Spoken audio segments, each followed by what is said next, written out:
பொருளீட்டுவதற்காக மதுரை நகருக்கு கண்ணகியுடன் வருகிறான் கோவலன். அங்கு அவன் செய்யாத குற்றத்துக்காக மரண தண்டனை பெறுகிறான். ஆராயாமல் தீர்ப்பு அளித்ததாக அரசன் மீது குற்றம் சாட்டும் கண்ணகி தன் காற்சிலம்பைக் கொண்டு தன் கணவன் கள்வனல்லன் என்பதை உணர்த்துகிறாள். அரசனுக்கும் கண்ணகிக்கும் நடக்கும் உரையாடலே இங்கு பாடமாக அமைந்துள்ளது. அரசே, அரசே, நம் அரண்மனை வாயிலின் முன் அழுத கண்களோடும் தலைவிரி கோலத்துடனும் ஒரு பெண் வந்து நிற்கிறாள். அப்படியா? அந்த பெண்ணிற்கு என்ன துயரமோ கேட்டாயா? கேட்டேன் மன்னவா. அதைப் பற்றி உங்களிடம்தான் கூற வேண்டும் என்று சொல்கிறாள். அவள் உங்களிடம் நீதி கேட்டு வந்திருப்பதாக கூறுகிறாள். நீதி கேட்டு வந்திருக்கிறாளா? சரி, அந்த பெண்ணை உள்ளே அனுப்பு. ஆன்றோர்களும் சான்றோர்களும் நிறைந்திருக்கும் அவையிலே நடுநாயகமாய் மன்னர் வீற்றிருக்க அரசவைக்குள் நுழைகிறாள் கண்ணகி. இளங்கொடி போன்ற பெண்ணே, அழுத கண்களுடன் எம்மை காண வந்ததன் காரணம் என்ன? நீ யார்? உனக்கு என்ன வேண்டும்?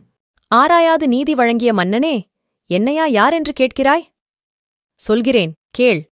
உலகம் வியக்கும் வண்ணம் ஒரு புறாவுக்காக தன் உடலையே தந்த சிபி மன்னனைப் பற்றி நீ அறிவாயா? பார், போற்றும் பசுவை மக்கள் தெய்வமென வணங்க அதன் கன்றைத் தேர்காலிலிட்டுக் கொன்ற தன் மகனையும் அதே தேர்காலிலிட்டுக் கொன்றானே மனுநீதிச் சோழன், அவனைப் பற்றியும் அறிவாயா? பெண்ணே, நான் கேட்ட வினாவுக்கு இன்னும் நீ விடை கூறவில்லை. அதை விட்டுவிட்டு நீ வேறு எதையோ கூறிக்கொண்டிருக்கிறாய்.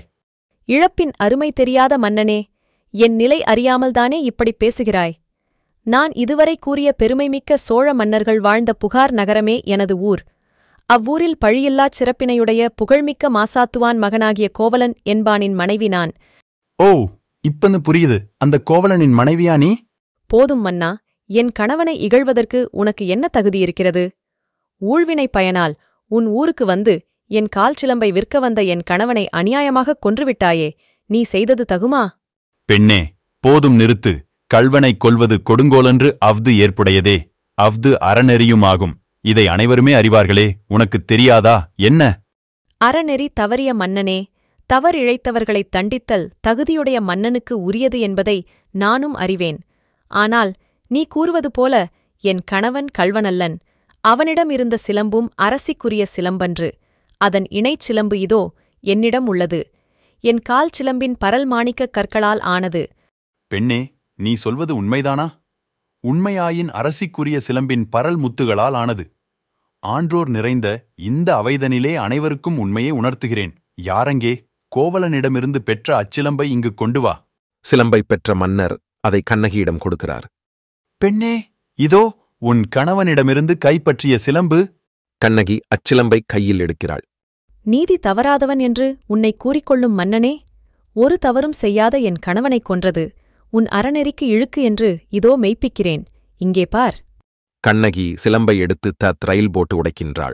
மாணிக்கக் கல் ஒன்று அரசனின் முகத்தில் பட்டுத் தெரித்து விழுகிறது. ஆ, தவறிழைத்து விட்டேனே. பிறர் சொல் கேட்டு பெரும்பிழை செய்தேனே. யானோ அரசன், யானே கள்வன். இதுவரை என் குலத்தில் எவரும் செய்யாத பழிச்சொல்லுக்கு ஆளாகிவிட்டேனே. இனிமேலும் யான் உயிரோடு இருத்தல் தகுமா? இனி எனக்கு வெண்கொற்றக் குடை எதற்கு? செங்கோல்தான் எதற்கு? என் வாழ்நாள் இன்றோடு முடிவதாக? பாண்டிய மன்னர் தாம் தவறாக வழங்கிய தீர்ப்பால் உண்டான பழிச்சொல்லுக்கு அஞ்சி அரியணையிலிருந்து தரை மீது வீழ்ந்து இறந்துபடுகிறார்.